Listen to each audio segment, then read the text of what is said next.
Hey guys, I'm back. This is XRCoon42, and I've got one of the new Hornby Black 5s.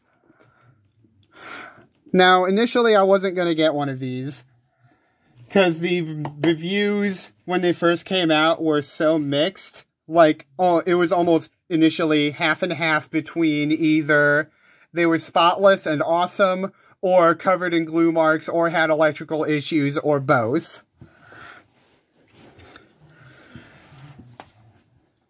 But ever since the BR version started coming out, I saw the reviews getting better and better.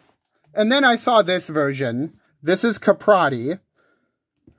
Something I did not know existed. I'm no expert by any means. But this is a black Vive with Caprotti valve gear.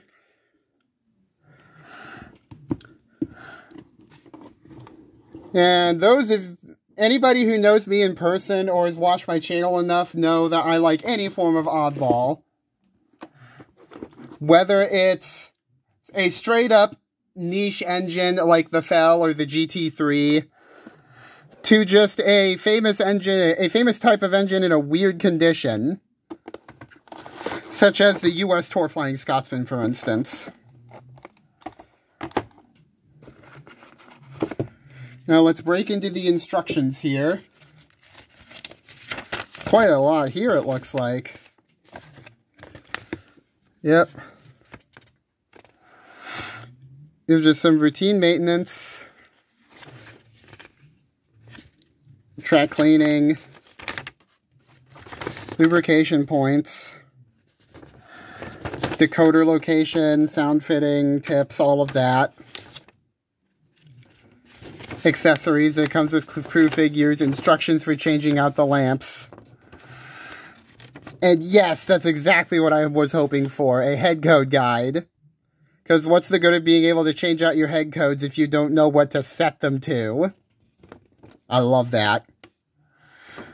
It's got tons of accessories too. Snow plows. I'm trying to figure out what that one is. Tablet catcher. And crew figures as well. Wow. And then a bit about the tender connection. Now, my experience with this new plug-and-play tender connection that Hornby have introduced so far has been pretty dang good. The Dublo Flying Scotsman is my first experience with it. Loved it then. Then I got the P2, and I loved that. Then I got the Dublo A4. That had it too, and that was also fabulous. But I've seen a number of reviews of these Black 5s with that connection just not working properly. Yeah, look at that accessory pack. Couple of different snow plows, a BR and LMS one. Lamps and lamp irons for that feature. Crew figures. Cylinder drains.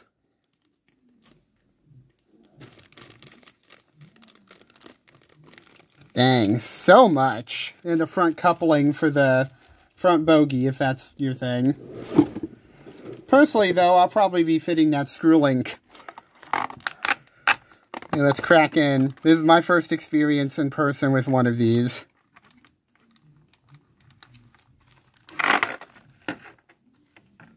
Not as heavy as I thought it would be.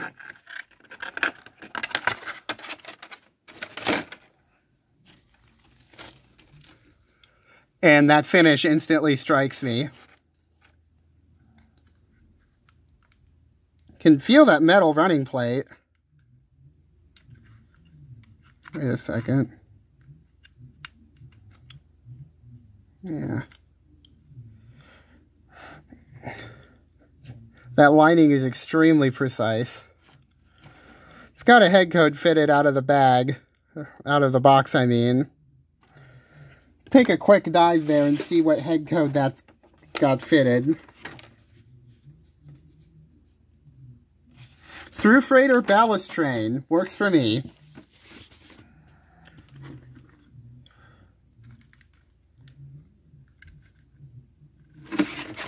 Having trouble telling if the running plate is metal or not. I know all the other versions have metal running plates. Have an easier time with this. Unplug that tender. There we go. Yeah, wow. Surprisingly light. Just get a look at all that Caprotti function there. That is exquisite. Having trouble focusing. There we go. Look at all that. Got all the extra gear on top of that splasher. The double chimney. Very fine lining. Tons of extra pipe work on this version.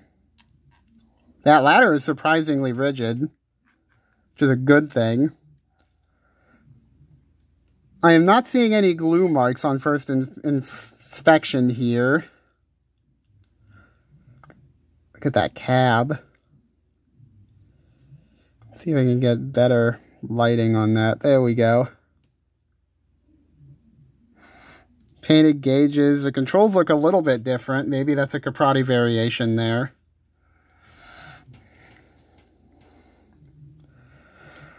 Separate smoke box dart.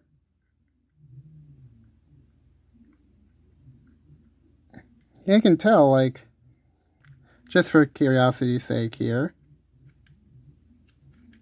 Ooh. Yeah. Oh, the smoke box door pops off. Presumably that's the feature for the smoke-fitted variants.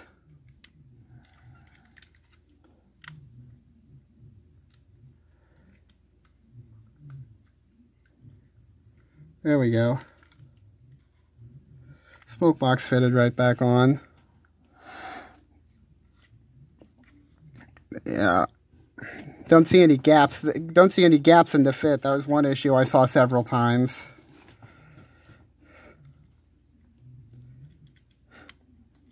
As always, the sprung buffers. Metal safety valves. The finish of the whistle looks like it could be metal. Yeah, the vent on the cab roof.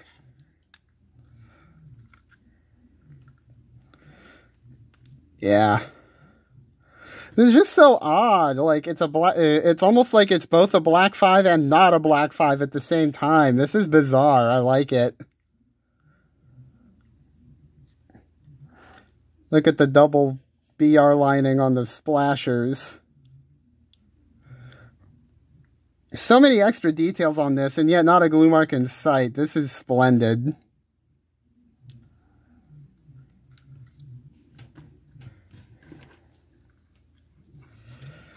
And looking at the tender, everything is printed so crisply. Those rivets are right in place.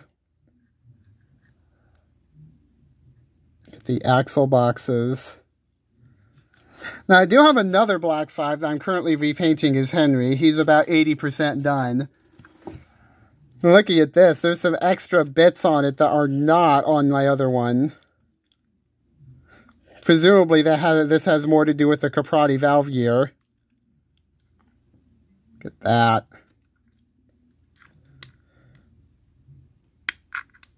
Okay, the coal is definitely removable, but it's wedged in there pretty tight.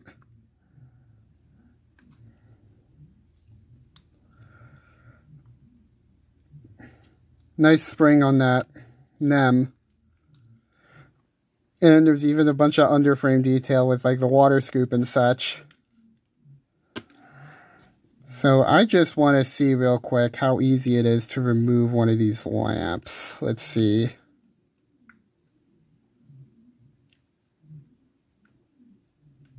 Ooh, it's coming out.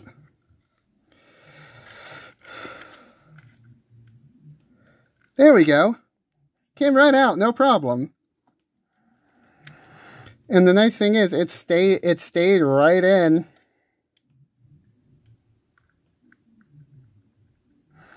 It stayed right in there until I wanted to take it out. Now let's get that slotted right back in.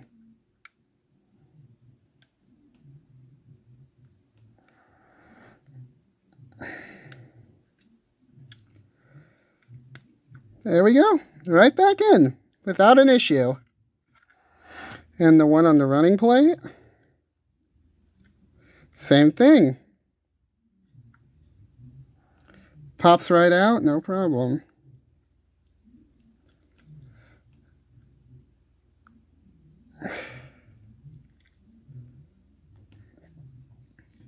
Oh, did this just break? This one may have broken there. Well,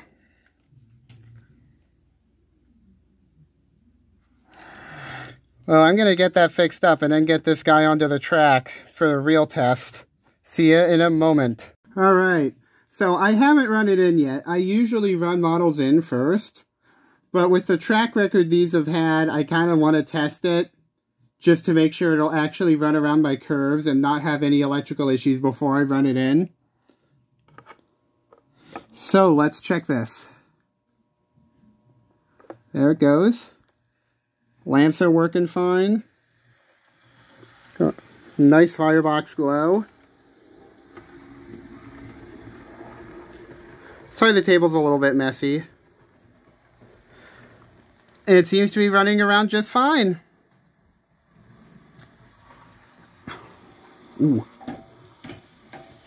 I'll fix that track positioning real quick. Also, one thing about the lamps, the ones on the running board are extremely loose fit. And once you take it out once, it's pretty easy to just knock them out. So I recommend when you're swapping your head codes, use a little bit of blue tack on the, well, not necessarily blue tack, more like black tack or just some kind of temporary adhesive to hold them on the front end just so that they'll stay where you want them to. Anyway, I'm going to go ahead and get this run in and I'll be back with you shortly. So running in is complete.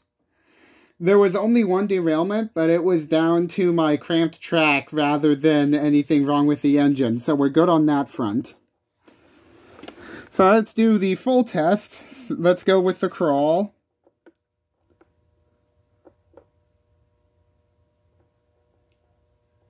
There we go.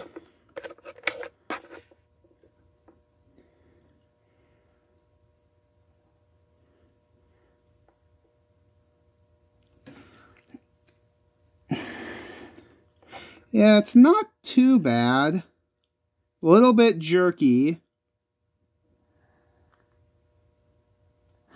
Seems like there's a bit of tight spot in there. Bit coggy. Let's try reverse.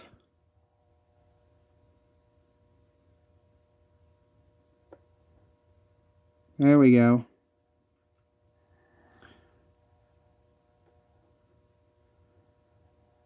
It's actually a little bit smoother in reverse. Quite a lot, actually. Look at that.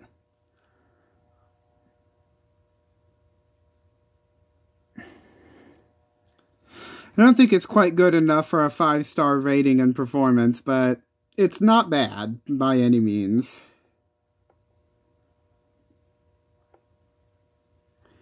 And once we get to about that speed, it's like perfectly smooth. Look. See? Perfectly smooth once we get to that point. Anyway, I'm going to go ahead and back this up to the freight train. We'll have a full running session.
I had originally intended to do multiple running sessions, showing it off with different trains and different head codes, but that ended up not happening, primarily because I could not remove the lamp irons without risking damage to them, which is an issue for a model that's supposed to have interchangeable lamps. So you just got the one freight train.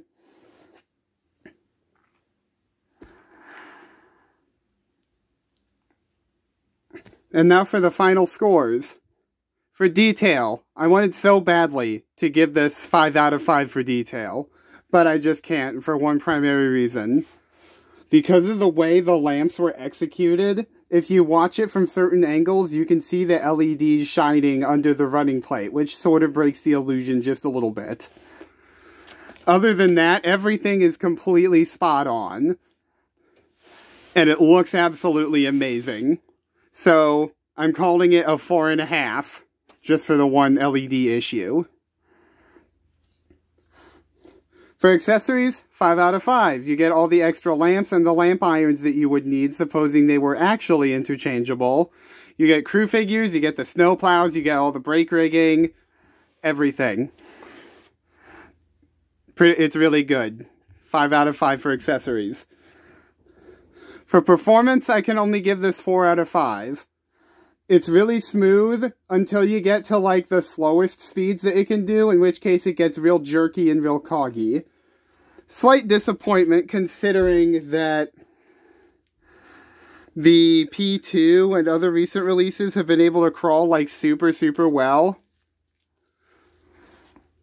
But that's what it's got to get. 4 out of 5 for performance. The quality of assembly has to be a 4.5 out of 5. I was going to give it 5, but when it turned out the lamp feature that was supposed to be interchangeable wasn't, I had to mark it down for that. But other than that, quality of assembly is perfect. The running plate is perfectly straight. There's not a glue mark to be seen. All of the finish is completely pristine. It's exquisite. Value for money. Sadly, this is where this model falters just a little bit. This particular version of the model does not have the metal running plate that the rest of them have, and that combined with the slight performance issues and the fact that its interchangeable lamps aren't actually that interchangeable, I have to give it a 2.5 for value for money. It's not a ripoff, but it's not great either. Totally middle of the road. That'll be all from me for tonight. This has been XRcoon42. Have a good night.